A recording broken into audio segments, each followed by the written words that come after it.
Hello दोस्तों, welcome to study I Q C S में आपका स्वागत है। और मैं हूं निर्मल, जहां आपसे डिस्कस करूंगा, पॉलिटी डिस्कस करूंगा। आज हमारी पॉलिटी की क्लासेस थे, जहां पर मैं डिस्कस करूंगा sources of Indian constitution.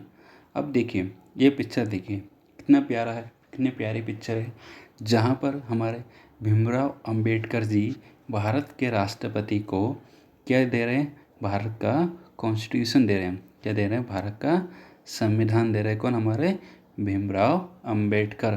Bhimrao Ambedkar को फादर ऑफ आवर कॉन्स्टिट्यूशन कहा जाता है, यानी भारत के संविधान का पिता कहा जाता है। किसको? भीमराव अंबेडकर जी को। अब देखिए, आगे बढ़ते हैं। हम इस चैप्टर में क्या पढ़ेंगे? पहले रोड देखिए, भारत के संविधान का रोड। इस रोड में क्या कहना चाह रहा है ये देखिए। इसी रोड कहना चाह रहा है कि हमने कहाँ कहाँ से प्रावधान उठाएं। हमारा सफ़र स्टार्ट करते हैं कहाँ से? ब्रिटेन से, है ना। फिर चलेंगे हम Ireland, USA, Australia, France, Canada, Russia, Germany, है ना।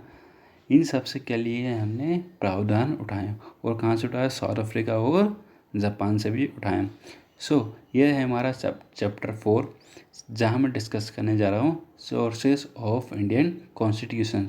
अब कौन कौन से सोर्सेस पढ़ूंगा? देखो, पहला गवर्नमेंट ऑफ इंडिया एक्ट, कहाँ कहाँ से हमने प्रावधान उठाए।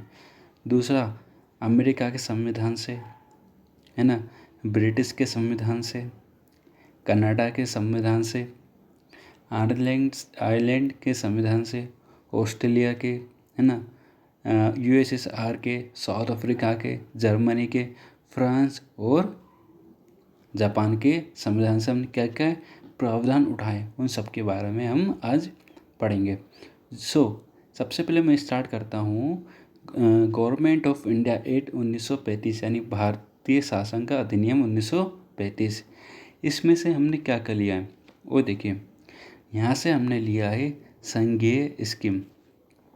कैसी स्कीम? देखो, भारत बहुत राज्यों से मिलकर बना है, तो हर एक राज्य का क्या है? कुछ ना कुछ कानून है, यानी उनको भी कुछ विषय में क्या बनाने का अधिकार है? कुछ विषय में उनको कानून बनाने का अधिकार है। तो कुछ रूप में क्या दे दी? उनको संघीय पावर दे दी। अब मैं समझाऊंगा यूनियन क्या होता है ना, समझाऊंगा मैं यूनियन क्या होता है, फेडरल क्या होता है, यूनाइटनरी क्या होता है। दूसरा, हमने यहाँ से उठाए कुछ प्रावधान उठाए हैं, आपातकालीन प्रावधान। क्या उठाए हैं? आपातकालीन प्रावधान। तीसरा हमने उठाया पब्लिक सर्विस कमीशन, जो हमारा आर्टिकल 315 से डिस्कस किया जाता है। चौथा, हमने गवर्नर का पद, पाँचवा उठाया जुडिशियरी। छठा उठाया एड मिनिस्ट्रेटिव डिटेल। इनको डिटेल में समझाऊंगा, क्योंकि आने वाले प्रावधान में ये सब आएंगे, अभी रिपीट होंगे ये सब कुछ, है ना। मैं स्टार्ट करता हूँ। अब मैं समझाता हूँ यूएसए कॉन्स्टिट्यूशन से हमने क्या लिया, यूएसए के संविधान से हमने क्या लिया है, समझिए। पहला है वाइस प्रेसिडेंट का पद। क्या लिया है यहाँ पर? वाइस प्रेसिडेंट का पद। देखो, जो वाइस प्रेसिडेंट होता है, शॉर्ट में समझा रहा हूँ, क्योंकि हर एक जितने प्रावधान हैं, हर एक प्रावधान में डिटेल में समझाऊंगा, क्योंकि आने वाले आर्टिकल्स में पढ़ेंगे हम इनके बारे में अच्छे से डिटेल में। अभी मोटा मोटा समझा रहा हूँ, है ना। क्या होता है वाइस प्रेसिडेंट? दूसरा नागरिक होता है भारत का, होता दूसरा नागरिक। और ये वाइस प्रेसिडेंट का काम ना करते हो, किसका काम करता है ज़्यादा? ये ज़्यादा करता है राज्य सभा के सभापति का काम करता है। और ये ऐसा सदस्य रहता है जो राज्यसभा का सदस्य न होकर, राज्यसभा का सदस्य ना होकर उसका क्या बनता है? सभापति बनता है। और सुनिए, और क्या काम करता है ये जब वाइस प्रेसिडेंट क्या काम करता है, और सुनिए। जब प्रेसिडेंट पद पर ना हो, जब प्रेसिडेंट पद पर ना हो, मतलब ये मृत्यु हो गई है या छुट्टियों पर चल गया है, तो उस समय कौन काम करेगा प्रेसिडेंट का? वाइस प्रेसिडेंट करेगा। अब समझिए सेकंड प्रावधान, और के लिए हमने सबसे महत्वपूर्ण सिद्धांत हमने लिया यहाँ से फंडामेंटल राइट। क्या लिया है हमने यहाँ से? फंडामेंटल राइट, यानी मौलिक अधिकार। मौलिक अधिकार हमारा आर्टिकल कहाँ से कहाँ तक है? आर्टिकल 12 से लेकर 35 तक। 12 से लेकर 35 तक क्या है? मौलिक अधिकार। जो मेन है, मेन फंडामेंटल राइट कितने दिए? पहले कितने दिए थे? मूल संविधान में 7 दिए थे। कितने दिए थे? 7। पर 44वां संशोधन करके अब कितने रह गए? 6 रह गए। जो संपत्ति का अधिकार था वो डिस्प्यूट होने की वजह से, विवाद होने की वजह से हटा दिया गया। अब कितने बचे? 6 बचे हैं। अब आता है इंडिपेंडेंट जुडिशियरी, यानी स्वतंत्र न्यायपालिका। हमारे जो लोकतंत्र में, हमारे संविधान में 3 निकाय दिए हैं। कौन कौन से निकाय दिए हैं? जो स्वतंत्र रूप से काम करते हैं। कौन कौन से? विधायिका, कार्यपालिका और न्यायपालिका। ये 3 स्वतंत्र निकाय जो अपना काम स्वतंत्र रूप से होकर करते हैं। उसमें ये एक न्यायपालिका यानी हमारे जुडिशरी, जैसे सुप्रीम कोर्ट हुआ, हाई कोर्ट हुआ, और जितने भी न्यायालय हैं, अधीनस्थ न्यायालय है और सेशन कोर्ट है, क्रिमिनल कोर्ट, ये सब एक ही कोर्ट है ना। आप समझिए इसको मैं बड़े डिटेल में समझाऊंगा, है ना। आप समझते हैं removal of supreme court and high court. Actually इनकी वही प्रोसेस है। किस प्रोसेस से हटाए जाते हैं? ये हटाए जाते हैं इम्पीचमेंट प्रोसेस से। किस प्रोसेस से? इम्पीचमेंट प्रोसेस से। जो सुप्रीम कोर्ट के जज को हटाना तो क्या करना पड़ेगा? लोकसभा के 100 मेंबर को समर्थन देना होगा और राज्यसभा के 50 मेंबर को समर्थन देना होगा। और इसके बारे में जो भी डिटेल है वो हम आने वाले चैप्टर्स में अच्छे से और पढ़ेंगे। दूसरी महाभियोग प्रोसेस। किसको महाभियोग से हटाया जा सकता है? बहुत सारे, जैसे मेन बता देता हूँ, वाइस प्रेसिडेंट हुआ, प्रेसिडेंट हुआ ना, और उसके बाद जो हमारा केक हुआ उसको महाभियोग से हटाया जा सकता है। जो जज है उनको भी किससे हटाया जा सकता है? महाभियोग प्रोसेस से हटाया जा सकता है। और भी प्रोसेस है, मैं एक वीडियो लेकर आऊँगा जिसमें बताऊँगा किसको महाभियोग से हटा सकते हैं, किसको हम समर्थन देके हटा सकते हैं। अब चलते हैं, देखो महाभियोग सिर्फ एक ही आधार पर माना जाएगा। महाभियोग सिर्फ एक ही आधार पर माना जाता है। वो किस पे माना जाता है? वॉयलेशन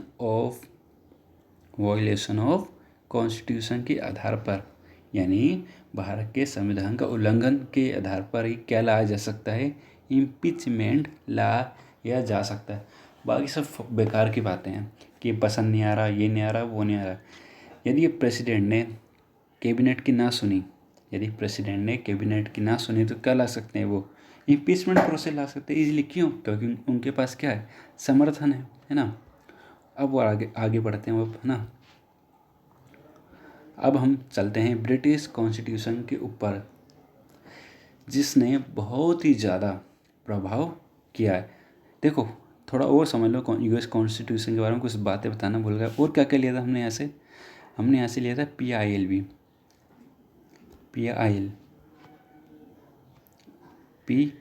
यानी पब्लिक इंटरेस्ट लिटिगेशन। ये जो प्रावधान है हमने USA संविधान से उठाया है। और ये प्रावधान वहाँ पर कौन लेकर आया था? वहाँ पर लेकर आया था जॉन मार्शल। कौन लेकर आया था वहाँ पर? John Marshall. अब हम आगे बढ़ते हैं।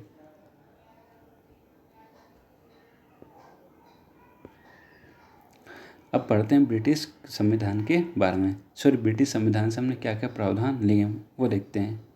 सबसे पहले लिए हमारे यहाँ की संसद प्रणाली, यानी पार्लियामेंट्री गवर्नमेंट। पार्लियामेंट्री गवर्नमेंट कब आ चुकी थी हमारे भारत में? कब आ चुकी थी? 1833 में आ चुकी थी। कहीं ना कहीं स्वरूप कब तैयार हुआ था उसको? 1833 में। फिर स्वतंत्र होने के बाद हमारे यहाँ दो बॉडी आई, एक कौन आई, लोकसभा और राज्यसभा।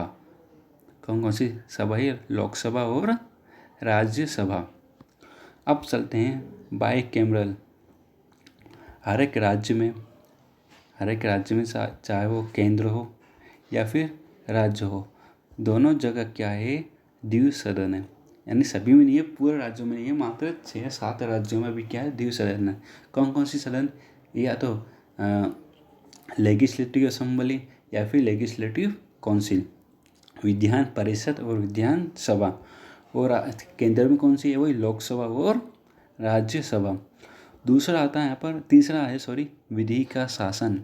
बहुत ही इम्पोर्टेंट, विधि का शासन, यानी पूरे भारत में किसका शासन चलेगा, सिर्फ विधि का ही शासन चलेगा। अब हम बात करते हैं कनाडा कॉन्स्टिट्यूशन से हमने क्या क्या लिया। पहले लिया हमें फेडरेशन। पर फेडरेशन किसके साथ, स्ट्रॉन्ग सेंटर के साथ, यानी जो भी पावर होगी वो स्टेट से क्या होगी, सेंटर के पास ज़्यादा होगी। और ये हमें भी देखने को भी मिलता है, कैसे, देखो कुछ आर्टिकल्स ऐसे हैं जो ये सीधे सीधे ये दिखा रहे हैं कि कहीं ना कहीं जो राज्य है, जो केंद्र है वो राज्य के से ज़्यादा पावरफुल है। देखो आर्टिकल 249 क्या बोलता है, ये देखो, संसद 2/3 बहुमत से या स्पेशल बहुमत से कोई विधेयक पास कर दे, है ना, कोई प्रस्ताव पास कर दे, तो कौन बना सकता है उस पर कानून, स्टेट लिस्ट पे कौन बना सकता है कानून, स्टेट लिस्ट पे कानून बना सकता है कौन, संसद बना सकती है ना। ये क्या, ये एक एग्जाम्पल। और एग्जाम्पल देखो, और क्या एग्जाम्पल है, गवर्नर। सीधी सीधी बात है, गवर्नर किसका भाग है, एक फेडरेशन का, है ना। पर ये अपॉइंट किसके द्वारा किया जाता है, अपॉइंट कौन करता है इसको, अपॉइंट करता है इसको सेंटर। तो कहीं ना कहीं क्या हुआ, एक स्ट्रॉन्ग सेंटर देखने को यहाँ पर हमें मिल रहा है। यहाँ पर फेडरेशन भी मिलता है और फेडरेशन के साथ साथ एक स्ट्रॉन्ग सेंटर भी देखने को मिल रहा है। दूसरा है, देखो, अपॉइंटमेंट ऑफ स्टेट गवर्नर, यानी जितने भी गवर्नर आएंगे उनको नियुक्त कौन करेगा, सेंटर नियुक्त करेगा। और यही देखने को मिल रहा है हमें सभी राज्यों में जितने भी गवर्नर, जितने भी राज्यपाल आ रहे हैं, उनको कौन नियुक्त करके भेजता है राज्यों में, कौन नियुक्त करता है उनको, सेंटर नियुक्त करता है। तीसरा यहाँ पर है wasting of residuary subject power in centre. इसका मतलब समझना क्या, देखो 3 तरह की लिस्ट होती है ना। कौन कौन सी list, federal list, state list और कॉन्करेंट लिस्ट, यानी समवर्ती सूची। अब क्या होता है, चौथी लिस्ट और आती है, इसको बोलते हैं हम रेजिडरी। लिस्ट नहीं, एक सब्जेक्ट है। अब क्या होता है, देखो फेडरल लिस्ट के अंदर कौन बनाता है कानून, सेंटर यानी केंद्र बनाती है। स्टेट लिस्ट में कौन कानून बनाता है, कौन बनाती है, राज्य कानून बनाती है। जो समवर्ती लिस्ट है, जो कॉन्करेंट लिस्ट है, उस पर कौन कानून बनाता है, अपना स्टेट भी बनाता है और राज्य भी बनाता है। बट लेकिन क्या होता है, कुछ सब्जेक्ट ऐसे रह जाते हैं जिन पे क्या होता है, किसका अधिकार होता है, उन पे सिर्फ केंद्र का ही अधिकार होता है। उन सब्जेक्ट को बोलते हैं हम अवशिष्ट, यानी इंग्लिश में बोलते हैं उसे रेजिडुअरी। अब आता है एडवाइजरी जुरिडिक्शन, यानी सलाह अधिकारिता, किसकी, सुप्रीम कोर्ट की। समझो आर्टिकल 143 आपने पढ़ा होगा, कौन सा आर्टिकल, आर्टिकल 143 क्या बोलता है कि राष्ट्रपति, है ना, राष्ट्रपति कभी भी सुप्रीम कोर्ट की सलाह ले सकता है। राष्ट्रपति कभी भी सुप्रीम कोर्ट की क्या ले सकता है, सलाह ले सकता है। वो सलाह लेने के लिए बोलता कौन है इसको, वही केंद्र सरकार बोलती है। हम आगे बढ़ते हैं। अब हम बढ़ते हैं, हमने आयरलैंड से क्या क्या लिया, है ना, आयरलैंड से क्या क्या लिया। तो सबसे पहला इम्पोर्टेंट प्रावधान लिया हमने DPS, यानी नीति निर्देशक सिद्धांत। क्या है ये सिद्धांत, क्या ज़रूरत पड़ी इनको लाने की डीपीएस को? डीपीएस क्या है एक्चुअली, कोई कानून नहीं है, ना ही ये ऑब्लिगेशन है कि भाई राज्यों के ऊपर कि तुम इसको क्या करो, इसको इम्प्लीमेंट करो, इनको लागू करो। सिर्फ क्या है, ये निर्देश दिए गए हैं कि क्यों निर्देश दिए इनको, क्योंकि जो राज्य है उसको उसका क्या कर सके, ये कल्याण कर सके, राज्यों को क्या क्या क्या कर सके, कल्याण कर सके। और कहाँ से कहाँ तक है ये है आर्टिकल 36 से लेकर 51 तक इनका क्या है, प्रावधान है। दूसरा समझो, method of election of president, यानी राष्ट्रपति के चुनाव की मेथड क्या है। देखो वही पुराना पढ़ा था हमने, सॉरी मतलब पढ़ेंगे, पढ़ा नहीं अभी। देखो प्रेसिडेंट कभी डायरेक्ट चुन के आता है क्या, नहीं, कैसे चुना जाता है, वो अप्रत्यक्ष रूप से, यानी इनडायरेक्टली। उसका जो चुनाव होता है उसके मेथड का नाम क्या है, सिंगल ट्रांसफरेबल वोट, जिसमें क्या होता है, लिस्ट बनाई जाती है कैंडिडेट की, ना उसमें वरीयता दी जाती है कैंडिडेट, जिसमें क्या होता है, वरीयता दी जाती है किसी कैंडिडेट को। तो ये बहुत लंबी प्रोसेस है, हम इसके ऊपर डिटेल में एक्सप्लेन करेंगे, है ना, इस मतलब डिटेल में इसको डिस्कस करूँगा मैं। ये ली कहाँ से हमने, ये ली है आयरलैंड के कॉन्स्टिट्यूशन से। और अब एक और बात समझो, देखो हमारा राज्य तीसरा क्या बोलते हैं, nomination of member to Rajya Sabha. Rajya Sabha में कितने मेंबर होते हैं, राज्यसभा में मेंबर होते हैं 250, कितने होते हैं 250, जिसमें से 238 कहाँ से आते हैं, स्टेट से आते हैं। और जो 12 है, जो बच्चे 12 हैं वो राष्ट्रपति के द्वारा नॉमिनेट होते हैं। और जो 12 आते हैं वो अलग अलग क्षेत्रों से आता है, कोई साइंस से आता है, कोई रिसर्च सेंटर से आता है, कोई एजुकेशन फील्ड से आता है, कोई स्पोर्ट फील्ड से आता है, तो अलग अलग जगहों से ये लोग आते हैं। अब बढ़ते हैं हम आगे, ऑस्ट्रेलिया कॉन्स्टिट्यूशन से हमने क्या लिया, है ना।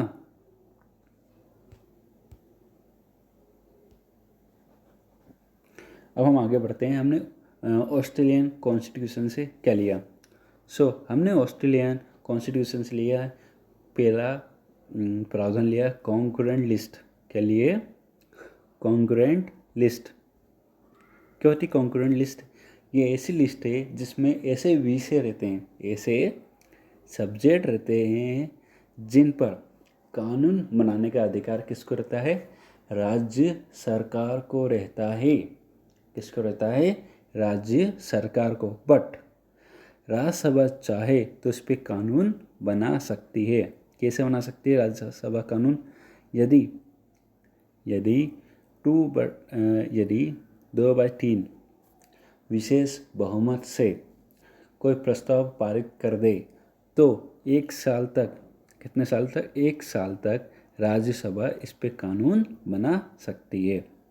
आगे और समझो, आगे और क्या प्रावधान लिए हमने, वो लिया हमने जॉइंट सीटिंग का प्रावधान, यानी संयुक्त बैठक का।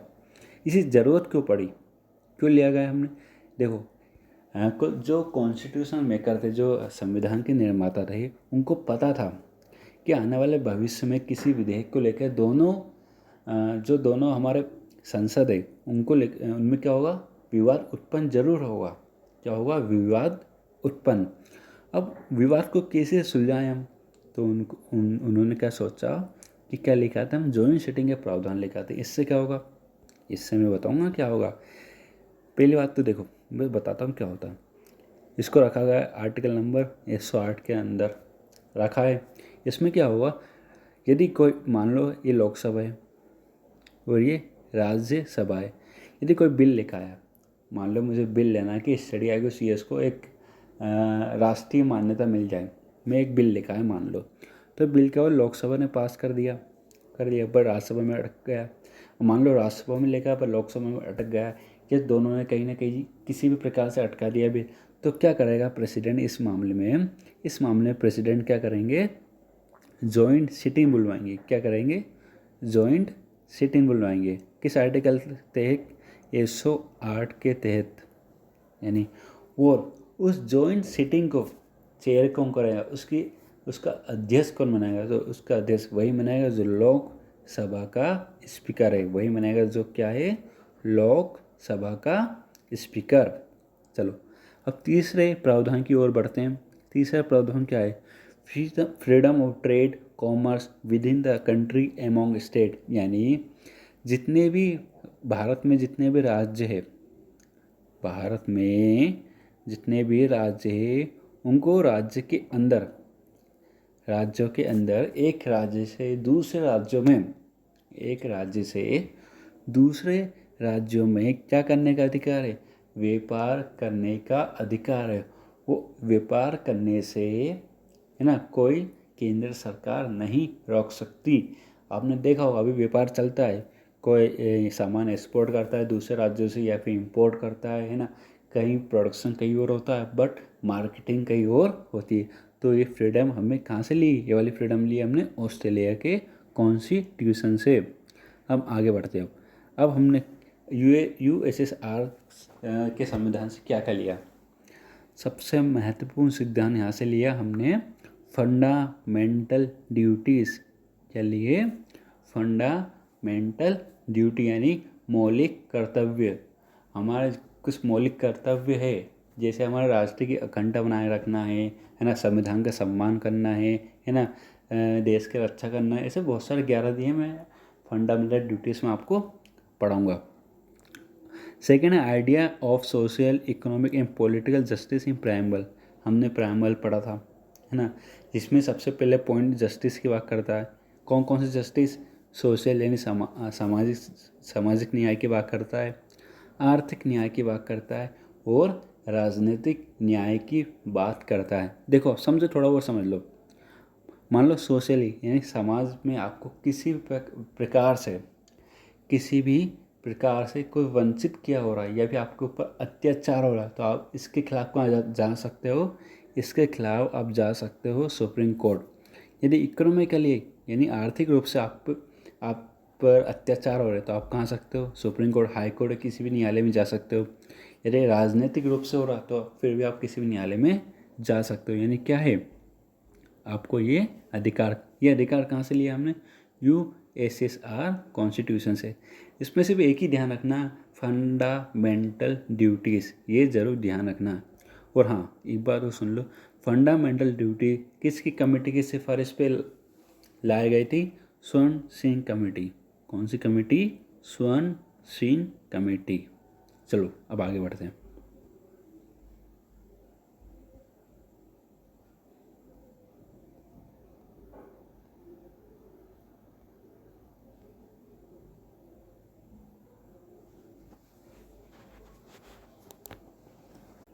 अब हम चलते हैं साउथ अफ्रीका से हमने क्या लिया। तो साउथ अफ्रीका से हमने बहुत ही ज़्यादा इम्पोर्टेंट प्रावधान लिया है, उसको बोलते हैं अमेंडमेंट यानी संशोधन का प्रावधान। देखो संशोधन 3 प्रकार से हो सकते हैं, 3 प्रकार के रहते हैं। एक वो देखो समझाता हूँ, एक होता है साधारण बिल। ये साधारण बिल यानी वही साधारण बहुमत से पास हो जाए या फिर, और दूसरे होते हैं विशेष बहुमत वाले बिल, है ना, जो 2/3 सदस्यों के समर्थन से पास हो जाए। और तीसरे आते हैं जिसमें दोनों सदनों से विशेष बहुमत के साथ और कम से कम आधे राज्यों के सपोर्ट के साथ बिल पास होना चाहिए। तो इस तरह के बिल भी क्या होते हैं? संविधान संशोधन वाले बिल होते हैं। एक्चुअली जो साधारण बहुमत वाले पास होते हैं ना, वो उनको हम ज़्यादा अमेंडमेंट नहीं बोल सकते। क्यों? संशोधन नहीं कह सकते। संशोधन ज़्यादा किसको कहेंगे? या तो विशेष बहुमत से पास हो रहा हो या फिर आधे राज्यों के सपोर्ट के साथ विथ प्लस किसके साथ? विशेष बहुमत के साथ पास हो रहा हो। सेकेंड, वह क्या प्रावधान लिया हमने साउथ अफ्रीका से? दूसरा लिए election of member of Rajya Sabha. यानी अब देखो मेंबर की बात आ गई राज्यसभा में, पर इनके इलेक्शन कैसे करवाएं, इनके चुनाव कैसे करवाएं? तो हमारे जो कॉन्स्टिट्यूशन निर्माता थे उनके दिमाग में बात है, अरे हाँ अफ्रीका चलते हैं। क्यों? अफ्रीका में क्या है, वहाँ का इलेक्शन सिस्टम बड़ा बढ़िया है। क्यों बढ़िया है भैया? वहाँ पर राज्यसभा का जो इलेक्शन होता है वो सिंगल ट्रांसफरेबल वोट सिस्टम पे होता है। ठीक है, वो अपना लो, अपन भी अपना लेते हैं और हम भी क्या करते हैं, इसी प्रकार से इसी प्रणाली के साथ राज्यसभाओं का चुनाव करवाते हैं। चलो अब हम बढ़ते हैं जर्मनी की ओर। बढ़िया देश घूम लिए, साउथ अफ्रीका सब, डायरेक्ट जर्मनी जाओ। जर्मनी से सबसे मतलब ये मान सकता हूँ सबसे बड़ा कॉन्स्टिट्यूशन, सबसे बड़ा प्रावधान लिया कॉन्स्टिट्यूशन में जो ऐड किया गया वो लिया गया है एमरजेंसी का प्रावधान।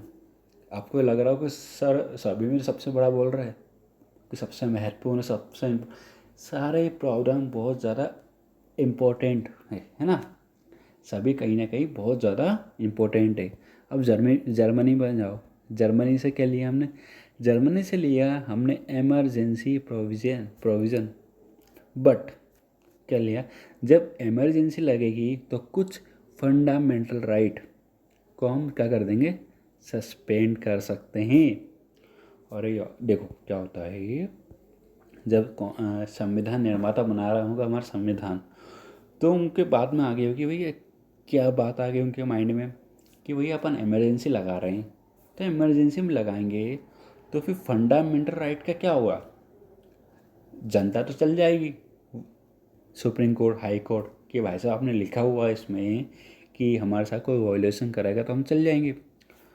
तो उसका आइडिया निकाल लिया, जर्मनी की ध्यान आया, जर्मनी का संविधान ध्यान आया। और हाँ यार, वो देखो उनने अच्छा प्रावधान है क्या, वो क्या करते हैं इमरजेंसी में फंडामेंटल राइट को सस्पेंड कर देते हैं, तो अपन भी क्या करेंगे ऐसे ही करते हैं, है ना।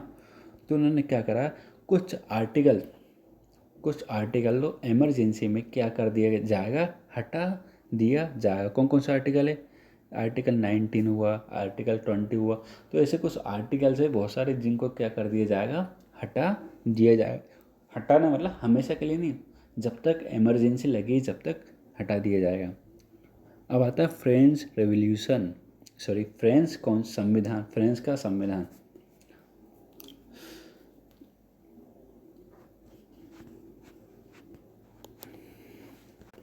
अब आता है फ्रांस का संविधान। देखो फ्रांस में क्या था, पहले क्या था, यहाँ पर राजाओं का शासन था। फिर क्या बनी, यहाँ पर एक कॉन्स्टिट्यूशनल असेंबली बनी। फिर कौन सा सिस्टम आया, मोनार्की सिस्टम, वो राजाओं को चल रहा था। फिर क्या बना, रिपब्लिक। अब जब बनता गया रिपब्लिक सिस्टम, तो जब तक बहुत सारे प्रावधान आ गए फ्रांस में। कौन कौन से प्रावधान आ गए, रिपब्लिक आ गया, लिबर्टी आ गया, इक्वलिटी आ गया, फ्रेटर्निटी, मतलब बहुत सारे। तो हमने क्या करा, उसी प्रावधान को लेकर, वही प्रावधान को लेकर हमारे संविधान का जो प्रायम्बल है, जो प्रस्तावना है, उसमें क्या कर दिया हमने, ऐड कर दिए। अब क्या क्या है, हमें क्या क्या मिला वहाँ से, देखो वहाँ से हमें मिला रिपब्लिक, सॉरी वहाँ से क्या मिला हमें, रिपब्लिक मिला, है ना। और क्या मिला, लिबर्टी यानी आज़ादी मिली, इक्वलिटी यानी समानता मिली, फ्रेटर्निटी यानी भाईचारा मिला, यानी ब्रदरहुड मिला। ठीक है, और ये तीनों शब्द किस में ऐड कर दिया गया है, प्रायम्बल में ऐड कर दिए गए। अब आता है जापानीज का कॉन्स्टिट्यूशन, है ना। जापानीज से कॉन्स्टिट्यूशन से लिया हमने प्रोसेसर एस्टैब्लिश्ड बाय लॉ, यानी विधि द्वारा स्थापित प्रक्रिया। समझो ये क्या होता है, यानी कोई भी लॉ, कोई भी कानून बना के एक प्रोसेस बना दी जाती है, उस प्रोसेस को सभी को फॉलो करना रहता है। क्या करना रहता है, उसको फॉलो करना रहता है, भले ही वो क्या हो, अनजस्टिस हो, है ना, या फिर सही ना हो, फिर भी हमें क्या करनी पड़ती है, उसको फॉलो करनी पड़ती है। यहाँ पर एक कॉन्सेप्ट आता है, देखो प्रोसेसर एस्टैब्लिश बाय लॉ, और एक और आता है ड्यू प्रोसेसर, है ना, ड्यू प्रोसेस ऑफ लॉ और प्रोसेसर एस्टैब्लिश बाय लॉ।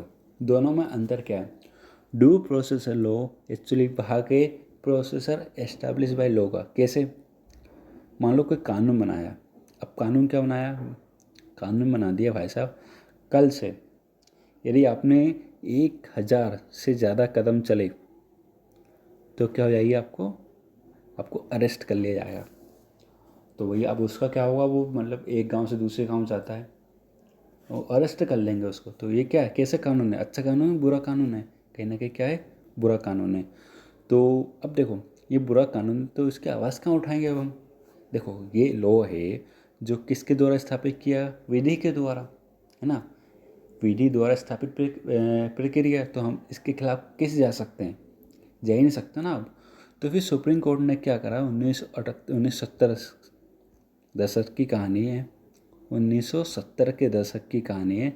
मैंने कहा गांधी विशेष स्टेट विशेष यूनियन, उसमें क्या हुआ था, सुप्रीम कोर्ट ने एक फंडा लिखा है, एक सिद्धांत लिखा है, उस सिद्धांत को नाम दिया due processor of law, due processor of law, जिसमें यदि कोई कानून किसी की लाइफ से जुड़ा हो, या अनजस्टिस हो, या फिर अनफेयर हो, अनफेयर यानी सही ना हो, तो उसके खिलाफ कहाँ जा सकते हो आप, अदालत, सुप्रीम कोर्ट या फिर हाई कोर्ट जा सकते हो। तो उसको बोलते हैं ड्यू प्रोसेसर ऑफ लॉ। और जो प्रोसेसर इस्टेब्लिश बाय लॉ है, उसमें किसी प्रकार से कोई क्वेश्चन नहीं उठा सकता है ना, कोई उसको फॉलो करने से मना नहीं कर सकता।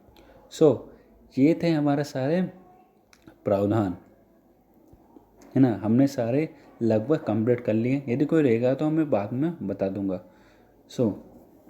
ये चैप्टर देखने के लिए थैंक यू वेरी मच। बहुत ज़्यादा इम्पोर्टेंट था ये चैप्टर, पॉलिटिक्स के भाग से हमने पूरा सोर्सेस पढ़ लिए। अब कल के चैप्टर में हम पढ़ेंगे शेड्यूल, फिर उसके बाद कंटिन्यू हमारी क्लास अच्छे से चलती रहेगी। प्लीज़ हमारे साथ बने रहिए। Okay, thank you very much.